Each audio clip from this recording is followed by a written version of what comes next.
Please remember, the views and opinions expressed by this show or any other show on DV Radio and its guests are strictly those of said individuals and do not reflect those of the DV Radio staff, nor the staff of dysfunctional veterans.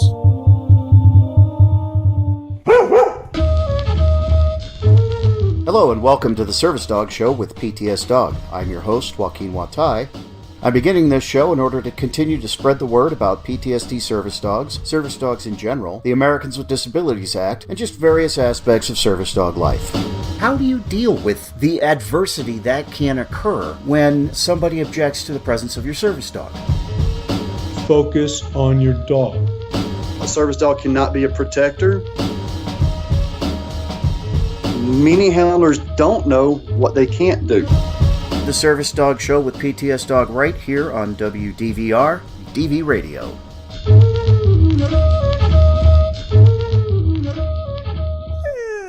Hello and welcome to the Service Dog Show with PTSDog. I'm your host, Joaquin Juatai.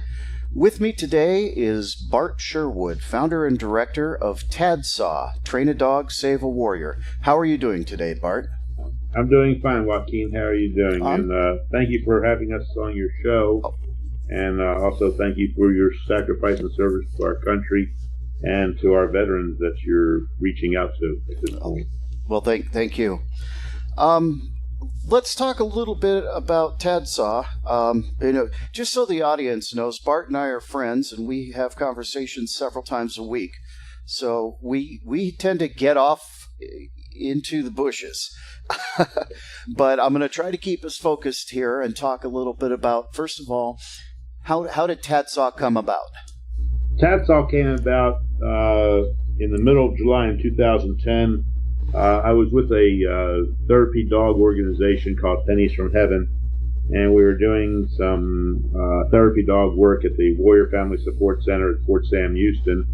And one of the little girls, a soldier's daughter who's in elementary school, saw Kelsey, the therapy dog from Pennies from Heaven, and Kelsey was a reading education assistance dog, and she came running over and sat down next to Kelsey and was petting her and telling her how much she loved her and how much she made school fun for her and was able to read.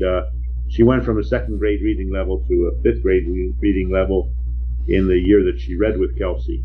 And her father, who was a active duty sergeant first class, came walking up and looked down at his daughter and Kelsey and said, "Gee, I wish my dog could do that." And I looked up to him and said, "Train a dog, save a warrior." And that's how it was born. It was around the middle of July, about the 20th of July, or 24th of July.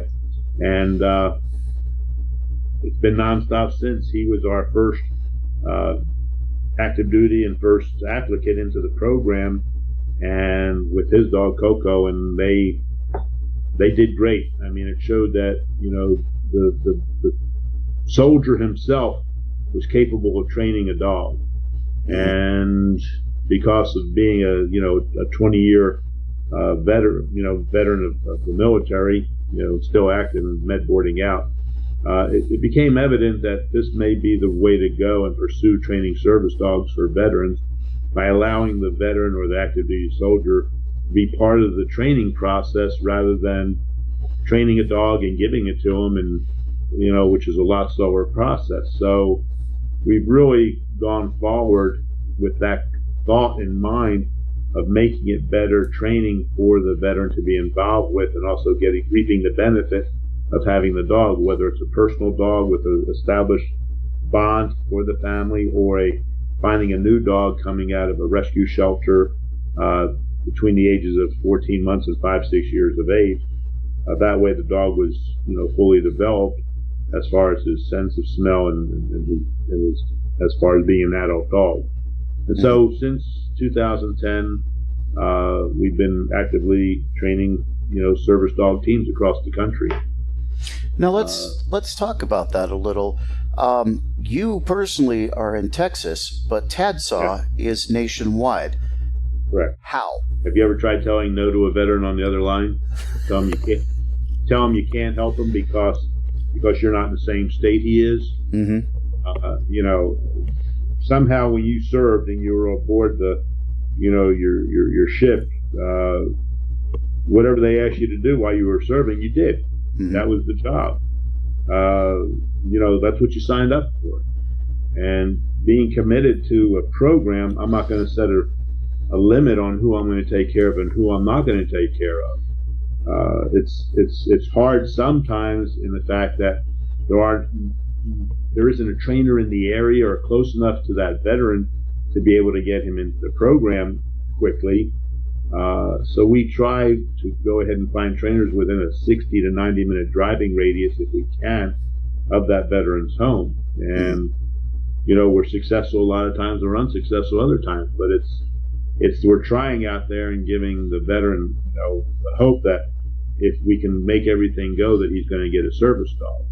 Mm-hmm. It's keeping those trainers focused that are helping veterans on their mission, which is take care of the veteran first and foremost.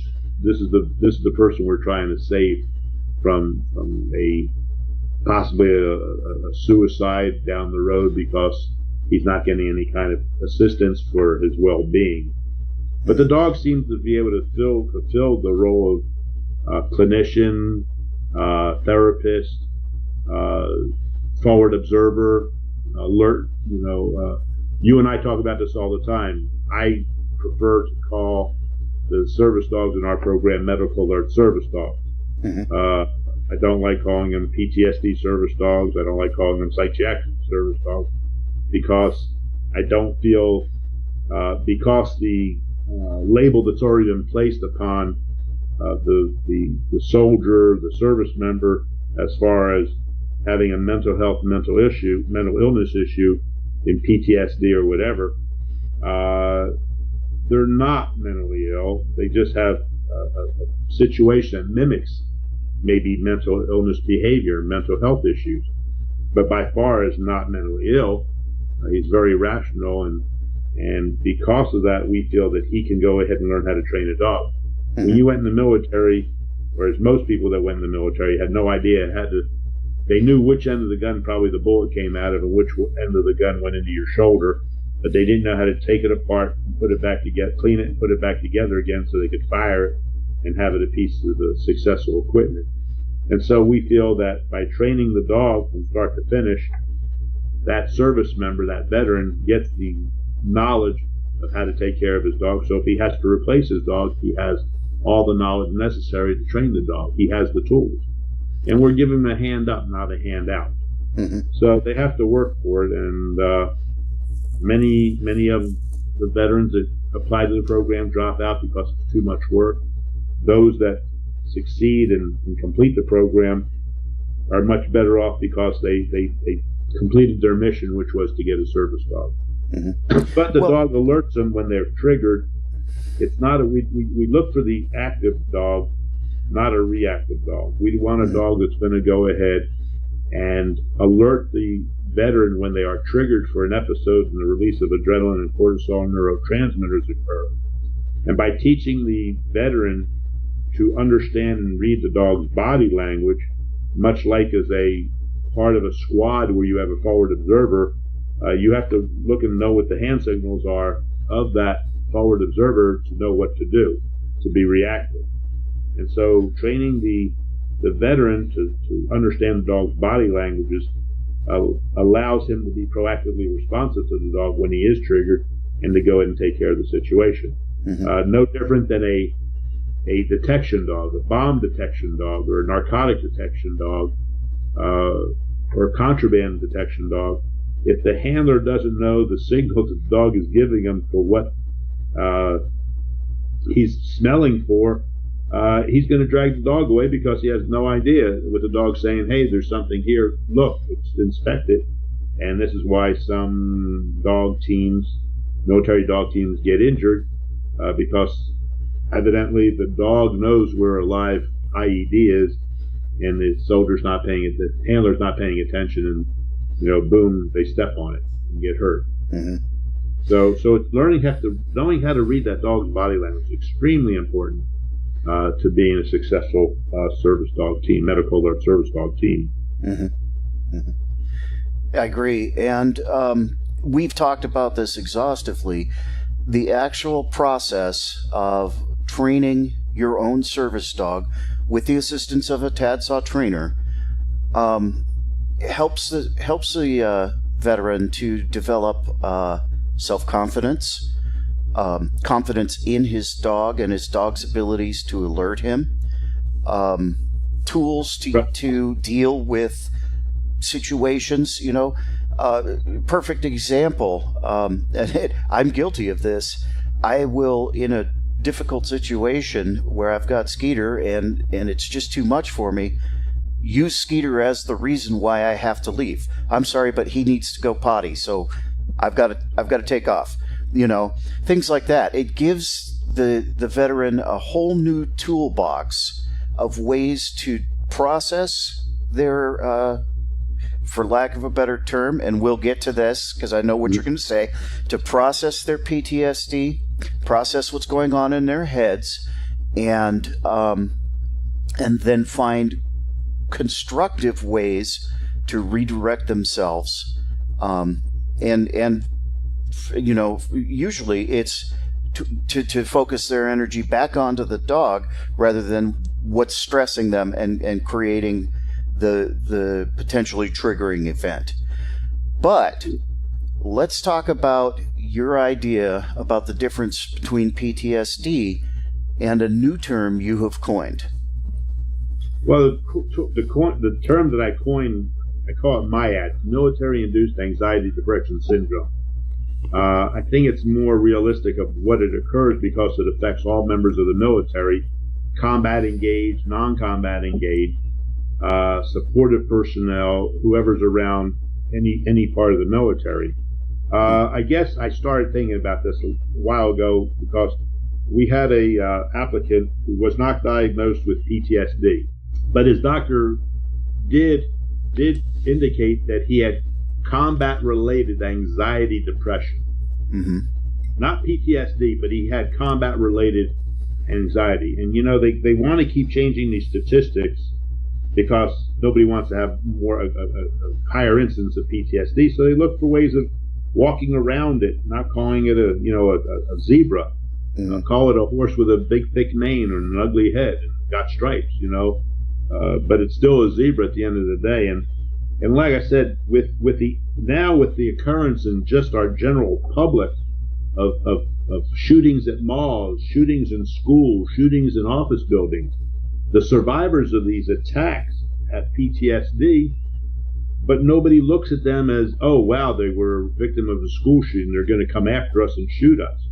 They look at them with a sense of sympathy that, wow, that's really a shame what happened to them. We need to feel sorry for them and take care of their needs. And yet, when you look at a professional service member, soldier, who's gone through war, and you hear that he's got PTSD, the first thing you do is run, hide, they're going to kill us. They're going to shoot us because they think we're the enemy. Mm-hmm. And they're not the enemy. So if we're going to go ahead and start having a greater incidence of PTSD, then we need to remove the military from it and call it an occupational related hazard. When I talk to firefighters or first responders, and when I talk about the MIAD, the induced anxiety depression syndrome, they say that's exactly what we have. Mm-hmm. And so they've recognized it. They still call it PTSD, but they would rather call it an occupational hazard because they can treat it. They can take care of it better. Mm-hmm. Because they can look for something other than a drug to take care of the symptoms. Right.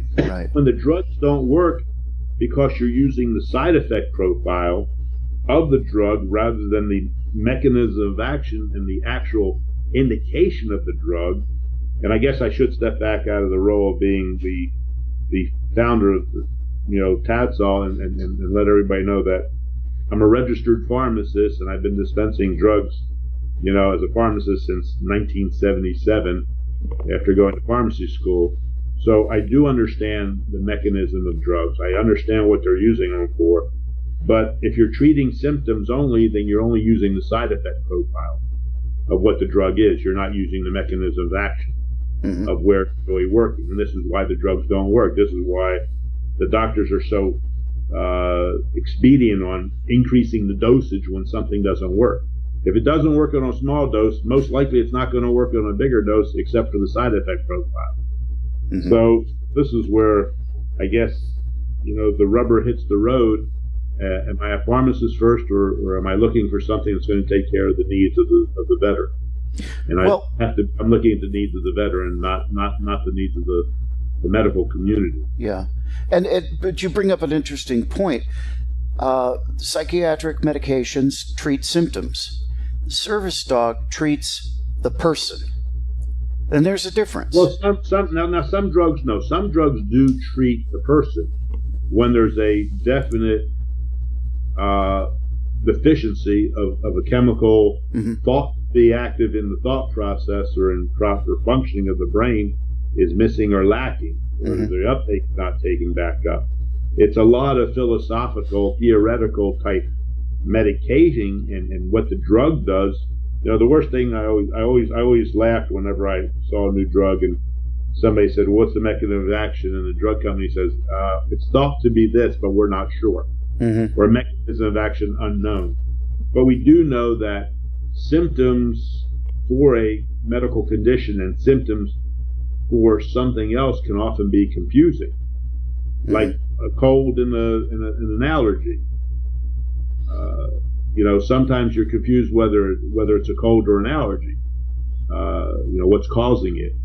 But they're treated basically the same way with antihistamines or decongestants. And if you're running a fever, an antibiotic. If you're not running a fever, then you don't need an antibiotic, right? Because there's no infection. So that's the problem in medicine. It's driven not only by nutrition, it's driven by big pharma. And the reason I say it's driven by nutrition is because if you're not selling and making money, you can't feed your family. So nutritionally, medicine makes a big difference in a healthcare provider's practice.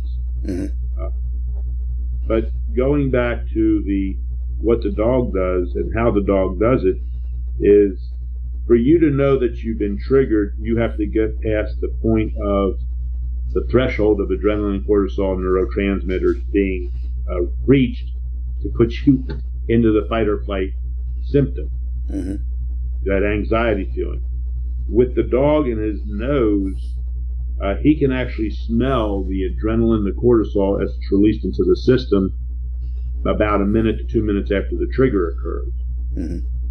Because the dog is so responsive to being a member of the pack rather than being the pack leader, they accept the pack role very, very, very welcomely. They can tell that if you're triggered, you're not going to be pack leader because there's something in your system and you're going to lose track of it. Excuse me. By you learning what the dog is telling you when you've been triggered, your body has the chance and the opportunity to release the oxytocin, serotonin, endorphins, and dopamine that will counteract the adrenaline and cortisol neurotransmitter before it ever reaches the threshold level. Stop the attack, the episode? Absolutely not. But it will minimize it because it doesn't have a chance to fully develop into the fight or flight syndrome. When you notice that you're anxious and you're hypervigilant and you interact with your dog, it takes you maybe 5 to 10 minutes to start calming down. You take a big, deep, cleansing breath and then you interact with the dog, but it's still taken because you've got a full head of adrenaline and cortisol in the system circulating. So it does take you a long time to, like I said, 10 minutes to calm down, but then you're able to catch yourself and you're back to normalcy. With the dog, because you're proactively responsive and releasing the oxytocin, serotonin, endorphins, and dopamine earlier on into the episode, then you're really taking control of and minimizing the effect of what the memory that's going to be surfacing is. It's not going to stop it. It will go ahead and minimize it to where it becomes an afterthought, not taking hold of your life for a period of time. And most organizations don't allow their dog to be proactively responsive during the training because then the dog will bond with the trainer.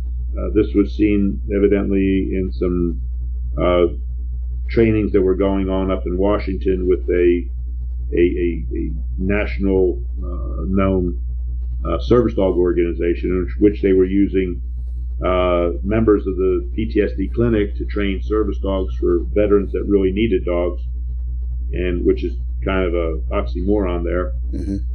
Let me interrupt for a second and explain to the listening audience what we're talking about is third-party training, where an organization fully trains a service dog, and fully trains is in quotes, versus what I've defined as cooperative training, where the veteran is personally involved in training his dog. So like Bart was saying, the dogs bond to their trainer. They bond to the person who is with them the most, who gives them leadership, gives them commands and rewards. If that is not the person who the dog is then supposed to go work for, it can create a lot of confusion. And I've had many people contact PTSDog complaining that, well, I got a dog from such and such organization, but it didn't work out. And when I ask why it didn't work out, well, the dog and I weren't bonded. There was no connection. The dog obeyed just fine, but it didn't work for me. It just did what I told it. And that's, that's a difference in approach, and especially for PTSD service dogs. In my opinion, if you don't have your hands on training the dog to respond to you, to help with your symptoms, the dog's unable to be very effective. How can you, Bart, train a service dog for me when you don't know how my symptoms develop? Well, it is possible, and it does certainly work having a cookie cutter trained service dog.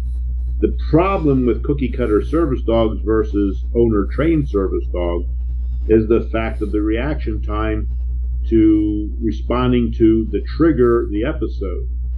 The dog that is cookie cutter trained is only taught to be reactive to the needs of the person when the person says, "Come here, buddy, I need you, I don't feel good, I feel anxious."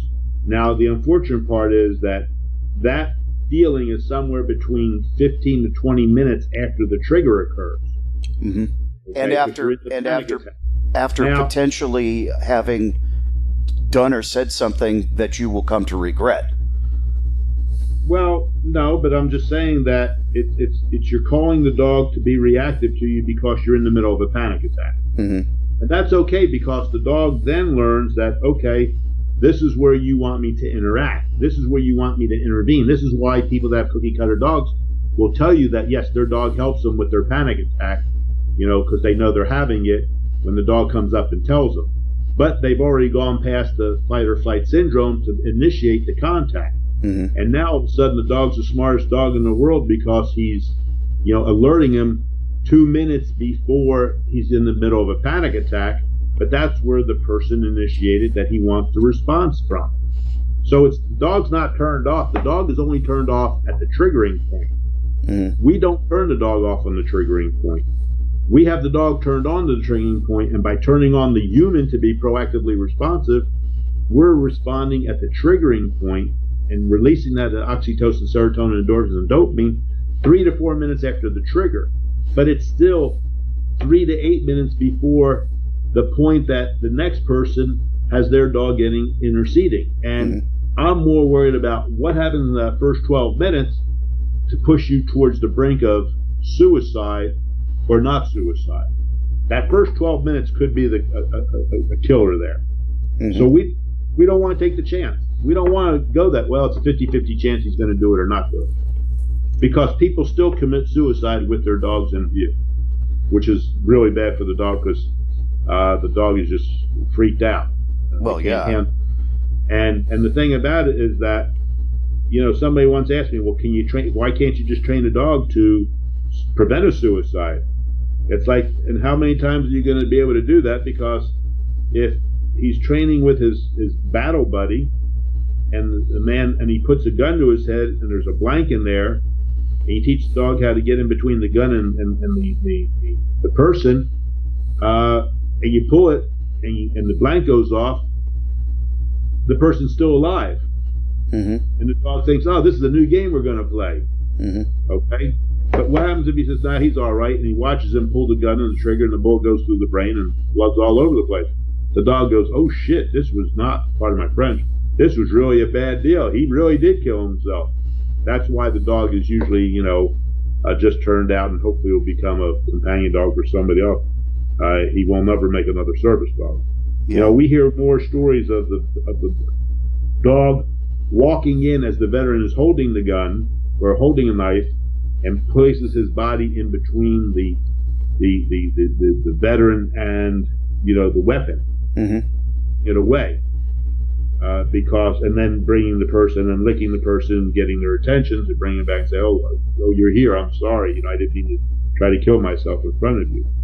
But like I said, but that occurs during that period of time, leading up to that stress, to where you're cognizant of it.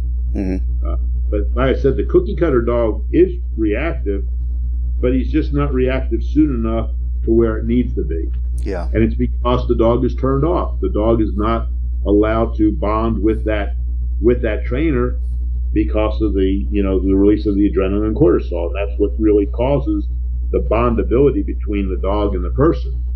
Like I said, the group up in Washington, in the first 3 years they were given their gold card access to the Walter Reed and Fort Belvoir.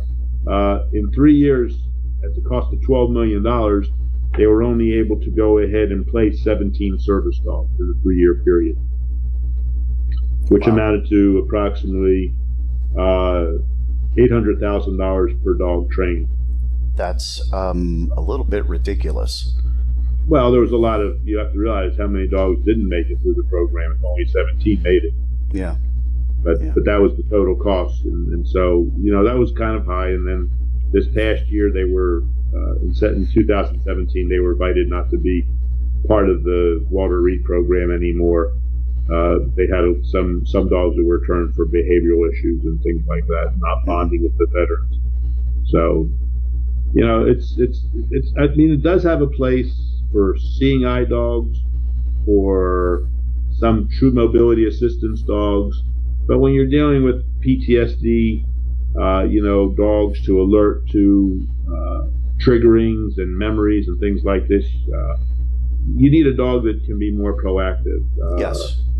And you want a dog that's proactive, so that way, but proactive on the front end of the triggering, not on the reactive end of the triggering. Many times, and I'm sure you've run across it, somebody who has a seizure response dog, they tell you, oh yeah, my dog alerts me that I'm going to have a seizure about 20, 30 minutes before I have it. And, and they just wait for the seizure. And I always ask, well, what do you do between that? Oh, nothing. And if you can get proactively responsive with your dog, you're going to go ahead and refocus your brain on the dog, just not say, okay, you're letting me know I'm going to have a seizure, I might as well just wait for it. But if you can proactively respond to the dog, you might actually minimize the seizure down to where it just becomes a shudder or something, not a long-lasting, because you're spending 30 minutes to get into the seizure. It's going to take you another 45 minutes or an hour to get out. So being proactively responsive with your dog is really is a better way of handling every situation. Like I said, it's not stopping the seizure. It's going to allow the seizure to go on, but it's not going to go ahead and make it as strong as it was. It's going to minimize it because you've taken all the strength of it out of the seizure. Because you're not waiting 20 minutes for the seizure to explode. You're defusing the situation. And with that, we're going to take a quick break. You've been listening to the Service Dog Show with PTSDog.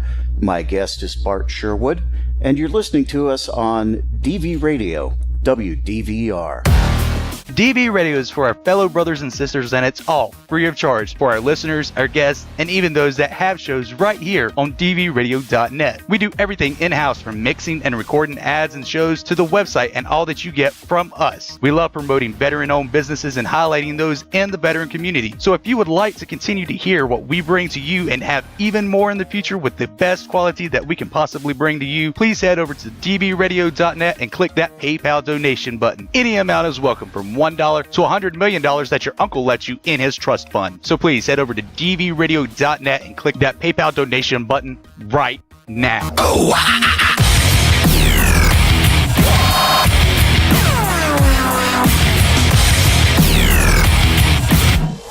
DV Radio. MyDVStore.com. Then we'll begin with item 691776. Can I get stickers? Yep. I gotta get over your country. They got go here a t-shirt. Anyone with a t-shirt? Let me get a making the crazy bastard t-shirt. Yep. Now I got a mug, DV mugs, I got mugs. Let me hear DV farm coin with DV coins. DV farm coins with DV coins. Gone once, gone twice. Sold to MyDVStore.com. Do you really want that smell of the springs of Ireland, or had you rather have that manly scent? After that warm shower to start your day, then ditch the bar, grab the grenade. Head over to kbarsoapco.com and grab this all-natural soap, infused with ingredients like coconut, palm and canola oils, and other natural oils that won't harm your skin. So stop smelling like a glitter fairy and get your manhood back by ditching the bar and grabbing the grenade today. That's kbarsoapco.com.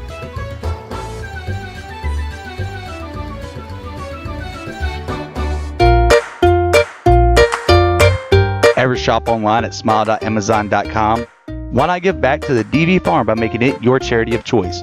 No extra fees or hidden costs, and a portion of your purchase goes directly towards the DV Farm, located in Gilsum, New Hampshire, and helping to continue its mission.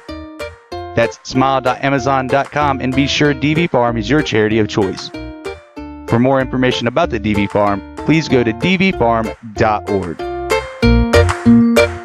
Welcome back to the Service Dog Show with PTSDog, right here on DV Radio, WDVR. In case you're just tuning in, I'm with Bart Sherwood, the founder and director of TADSAW, Train a Dog, Save a Warrior. And we're going to talk a little bit about those nonprofit organizations that are out there training service dogs. And this is something I've addressed on the PTSDog Facebook page, Bart. But I encourage my readers, if they're considering going with a program, to take a look at that program and what it requires of the veteran. What can you tell me about that? TADSAW, feels it's an honor and privilege to take care of a veteran's needs, period. These are people, men, women, who have served our country, making sure that we all can stay safe at home and not be bothered by the enemy. Mm-hmm. And so I figure that they didn't charge me any time when they were on service because my taxes took care of it, or should have, and they didn't ask me for overtime pay. I feel that it's really an honor and privilege to take care of their needs. When they call, their only charge for this program is the dog food, the normal dog costs, their travel back and forth to the trainers. There's no quid pro quo. You'll get a free dog if you'll help earn X number of dollars on a GoFundMe page.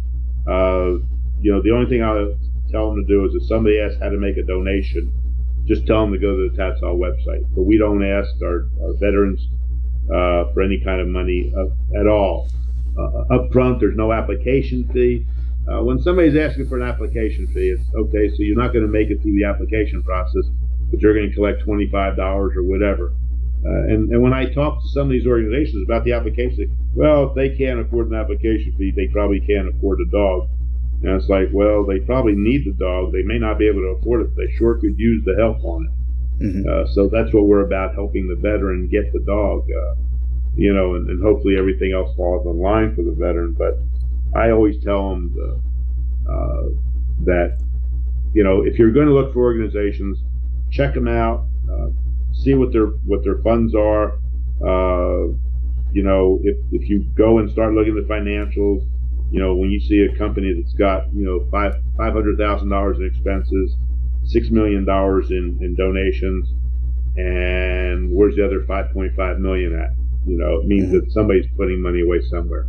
You don't need a big expensive facility to train a service dog. You know, most of these dogs that are trained in these cookie cutter places have really nice facilities, nice dog kennels, big ice office buildings, things like this. Well, no matter how much money they say doesn't go into the building and land and everything else, it goes into the building and the land and everything else, and and a little bit it goes towards the dogs. Mm-hmm. But when you go to one of these facilities, you're going there for 2 weeks to get your dog, or 3 weeks, and then you're going to go back home to your little town, and guess what? It's not the same place as you trained it. The dog is going through a culture shock because now he's going to a new place, and hey, we didn't prepare for this kind of home life. And so it's really important that you try to find a place that's close enough to your home that you and your dog can travel back and forth to, because that's where you're going to be staying. That's where you're going to go shopping. You're going shopping at your Petco, at your Tractor Supply, at your feed store, at your grocery store, not some big fancy grocery store where it has more food than you've ever seen possible. 15 different types of beans. When your grocery store carries 2 types, whole beans and refried beans. So I mean, it's you need to be going and training where you're going to be living, and that's what it's about. It's about getting you a battle buddy to be there for you, and to go shopping with you and be part of the scene with your family, with whatever. It's not about training in some fancy location and then you're never going back to New York City or wherever, because that's not your comfort zone. Yeah. So it's about training in your comfort zone. But going back to choosing an organization, you want to know what their success rate is, how the training technique is, what is your part of, what is your obligation to the program, what is the program's obligation to you. Do they work with you or do they work against you? You're training with your newest battle buddy, and you're going through basic training with them. This is what you're supposed to be looking for. One of the things I do when somebody asks me how much, after they read all the information, they go to our website, they still want to know how much it's going to cost them because they don't believe, it says no charge. And a lot of times I'll tell them that, if you promise not to cry, I'll tell you how much the cost is.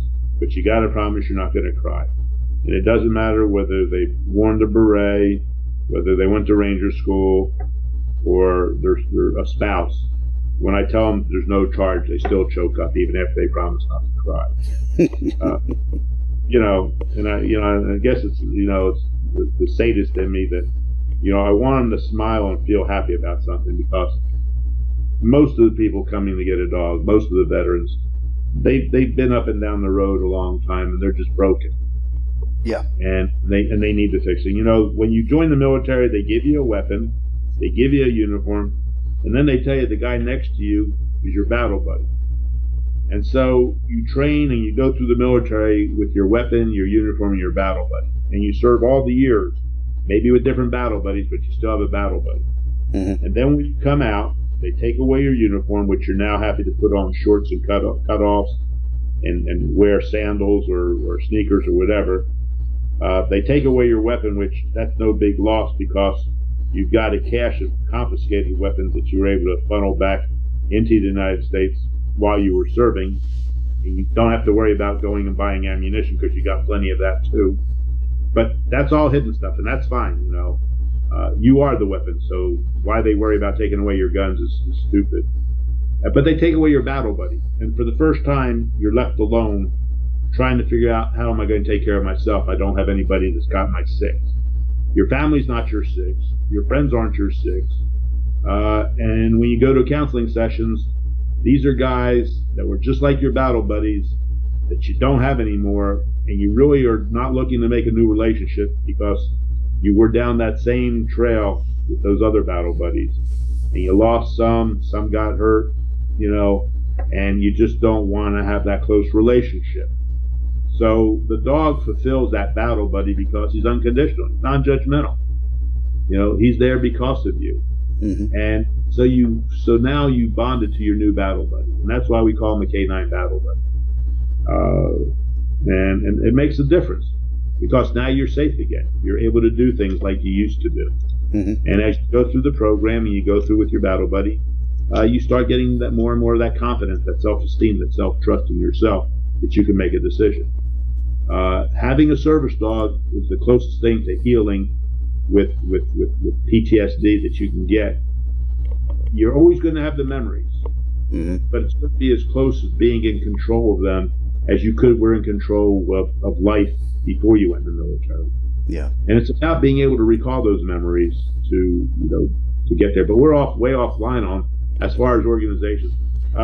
Organizations to me means what has the organization done to benefit your brothers and sisters?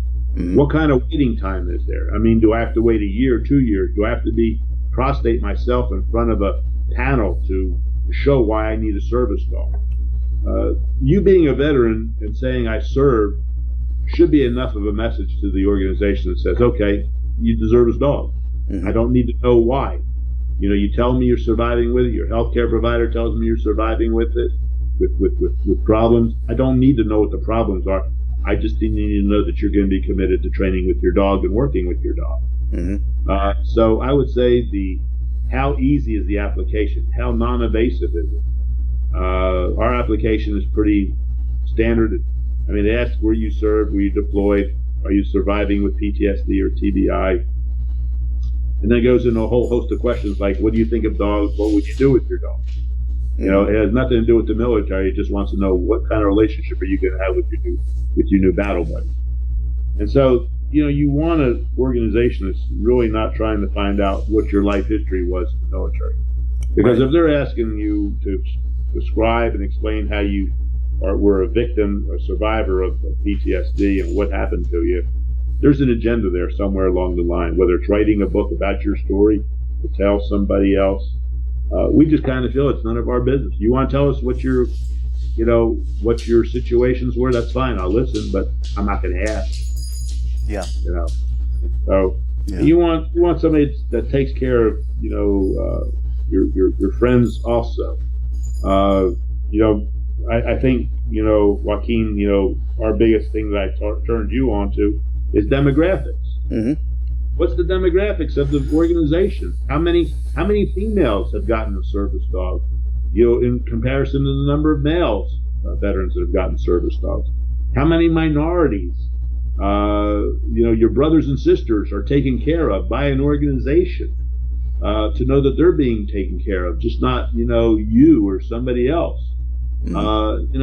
And those things are very important. I brought it up with the VA on the giving of benefits to a certain organization and their dogs, not in relation to the veteran that needs the assistance, but to the organization that provided the dog, which is totally off base. And when I brought up the question of demographics, it caught them by surprise because they had no idea.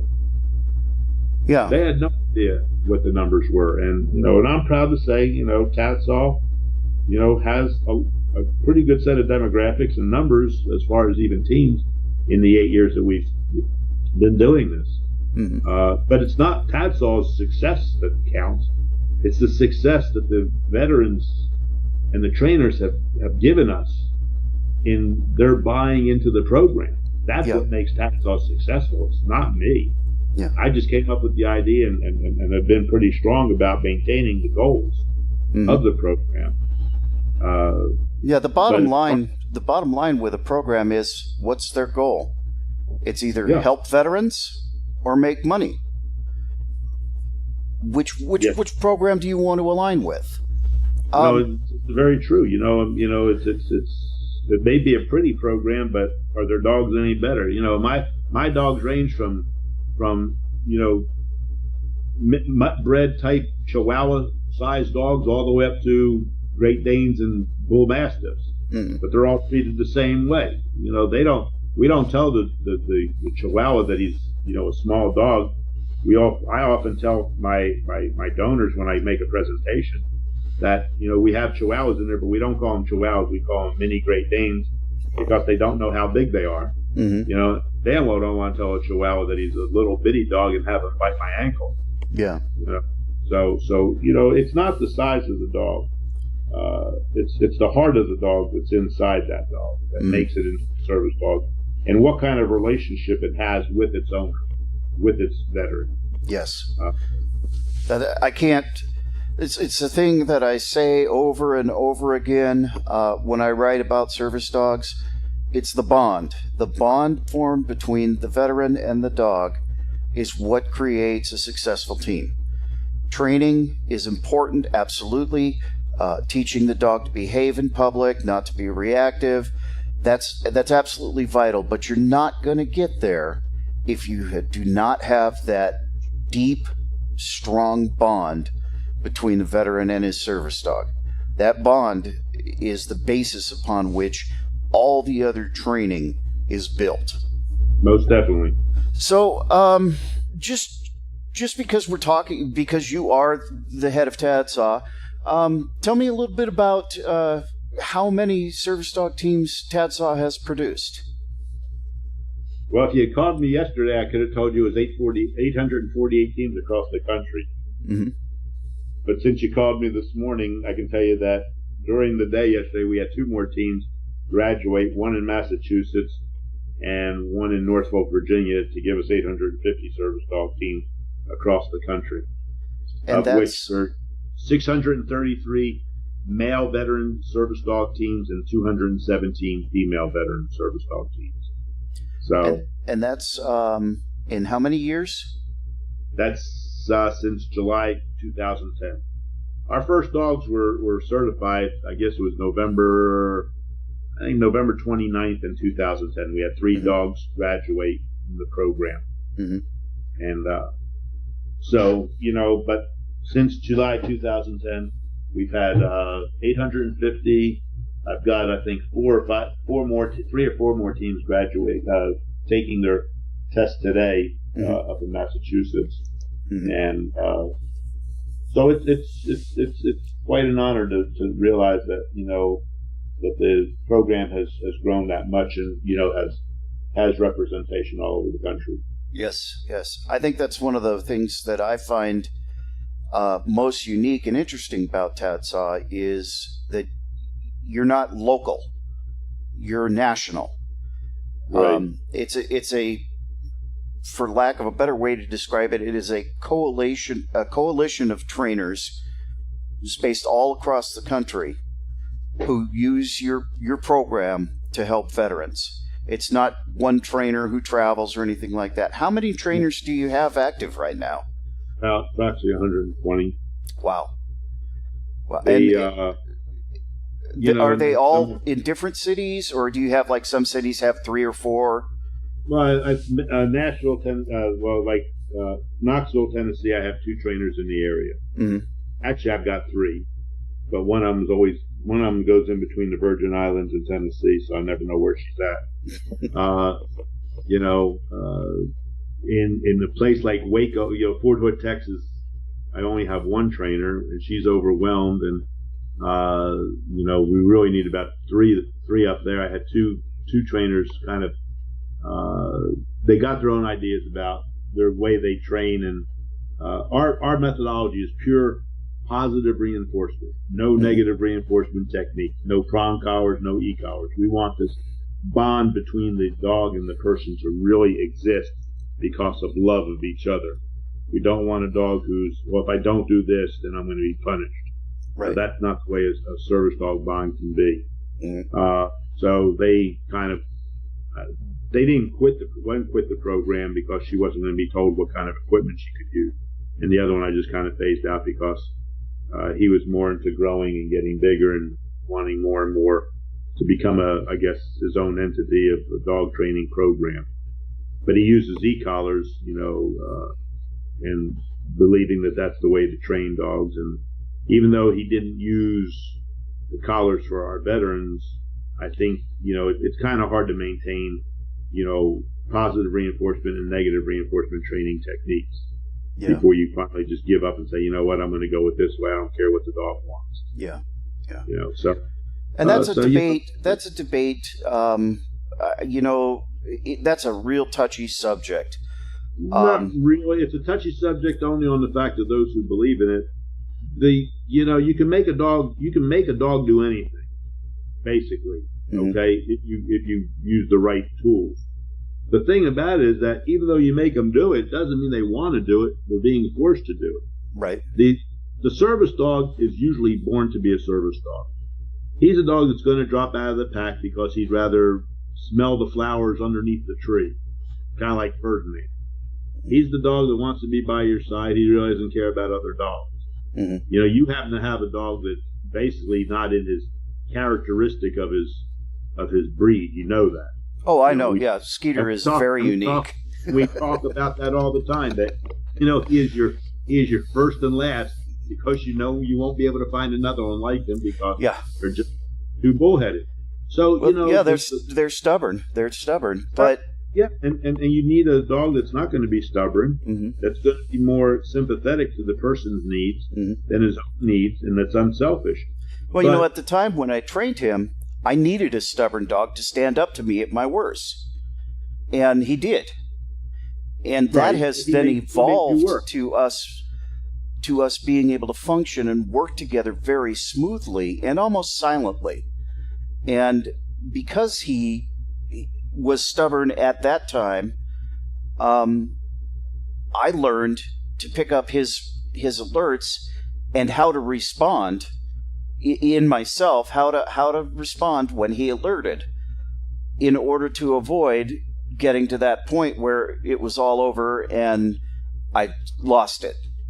Right. But now that Skeeter and I have developed that kind of a smooth, quiet teamwork, I don't need a stubborn dog anymore. And he's learned that he doesn't need to be stubborn anymore until he does. It took him a long time to train you. Remember that. Yeah, exactly. It did take him a long time to train me. And that's what I'm saying. Service dogs are not made.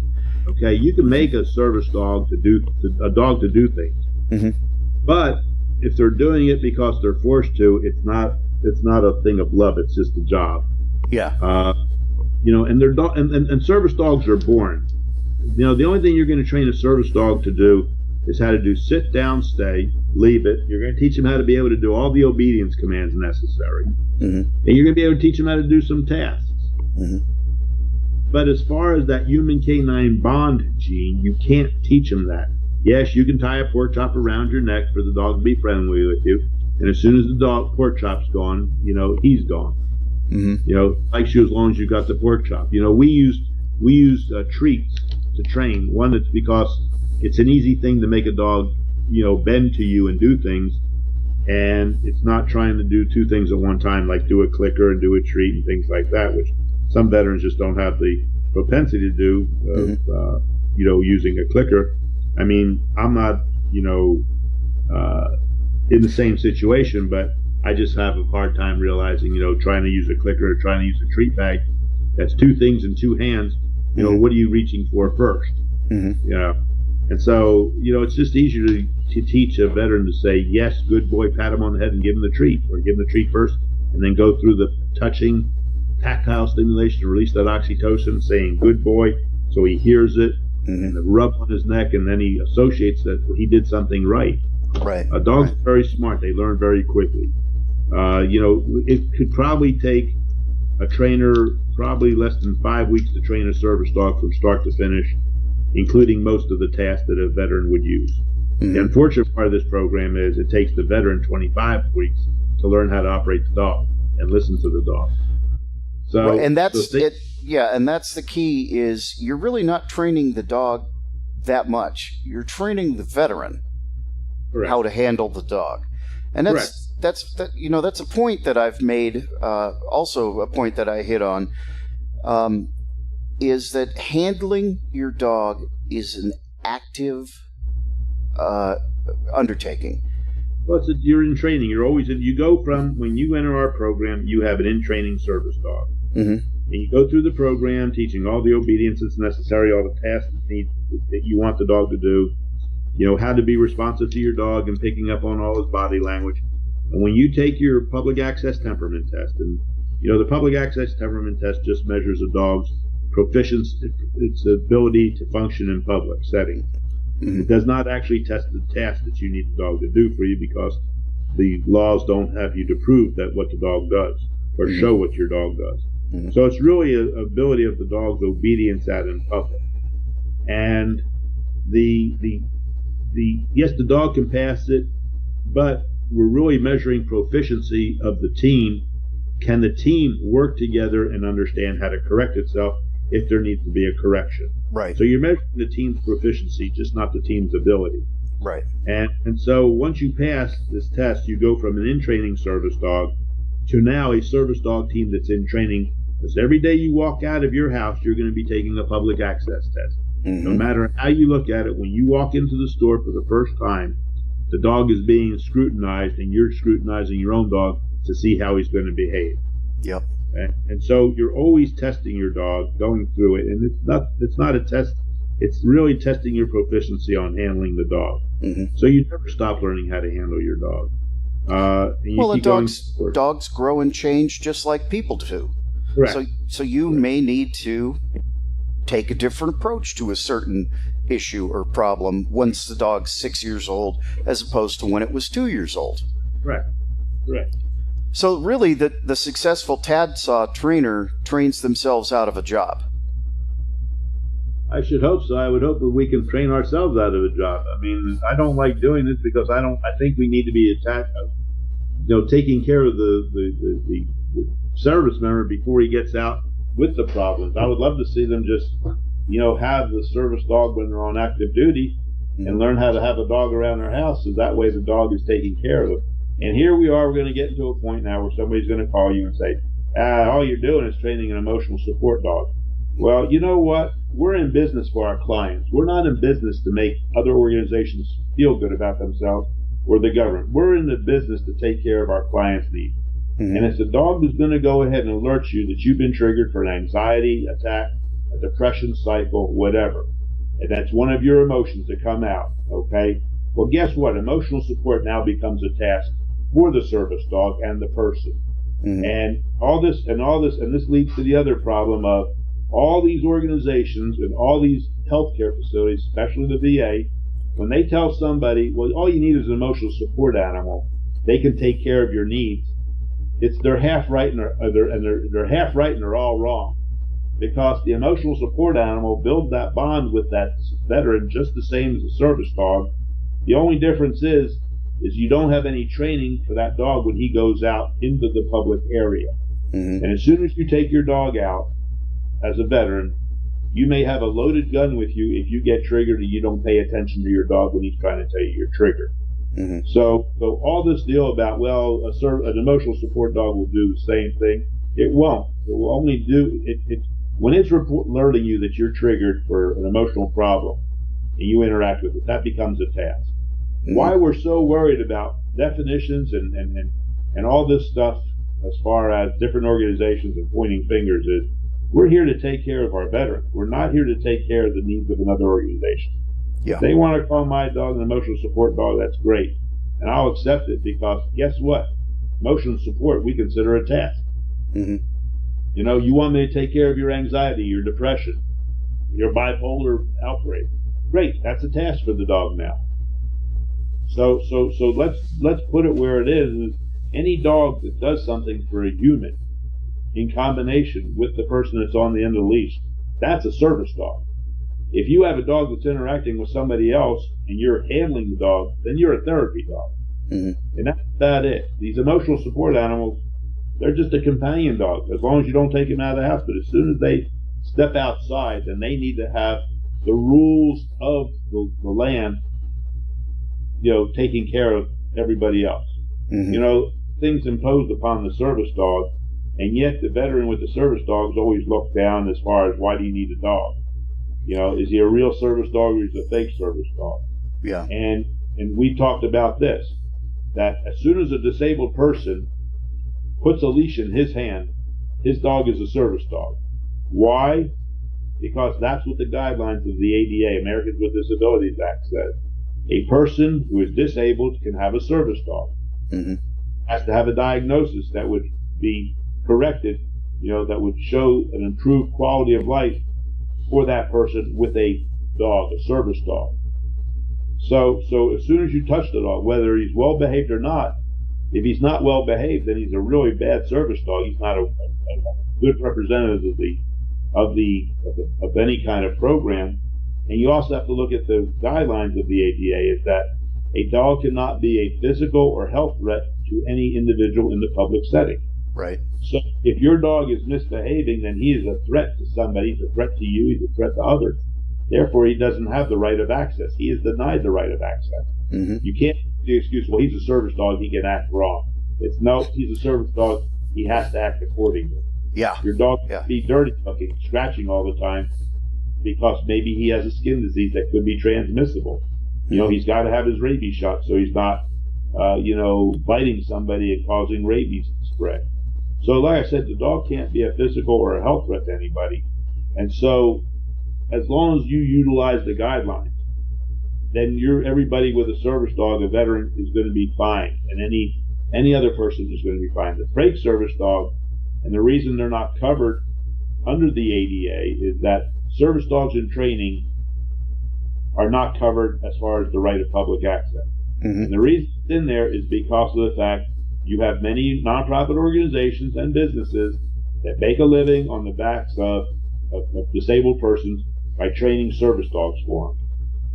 And those people that are doing the training, whether they're volunteers or the trainers themselves, are not disabled. Mm-hmm. And the EPA is protecting the rights of the disabled by saying, hey, if you're training service dogs and you're not disabled, it's not a service dog. You don't fall into the protection of the ADA. Right. And every one of our veterans that's in the program training a dog for themselves is a disabled veteran. He's got a disability rating. It's been recommended for a service dog by his healthcare provider. Mm-hmm. Whether psychiatrist, psychologist, therapist, primary care physician, social worker, whoever. That's pharmacists even have recommended dogs.